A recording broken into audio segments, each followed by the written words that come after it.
போடா போடா போடா போடா.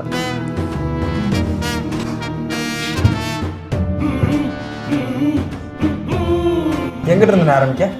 வடபழனி சிக்னலுக்கு போயிடு. A few moments later. அண்ணே முடிஞ்சுண்ணே. நல்ல பசங்க. இந்தப்பா பத்திரமா இருங்கடா. நானும் வந்து அண்ணன் சொல்லு புரியுதா? அண்ணே அண்ணே பத்திரம்லாம் நாங்கள் இருந்துக்கிறோம்ண்ணே.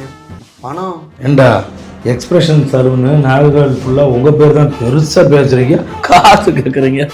போடா போடா. அண்ணே காசை கொடுத்துட்டு போனேன். என்னப்பா முடிவெட்டின காசை கொடுத்துட்டு போனேன். காசு இல்லை, வெட்டின முடிய ஒட்டிடுறியா? அதை எப்படி முடியும்? முடியாதுல்ல, முடிட்டு வேலையை போ. வெட்டின முடியதான் வெட்ட முடியாது, இருக்கிற முடிய வெட்டலாம்ல. தம்பி மயில தான் உயிரே இருக்கு தம்பி.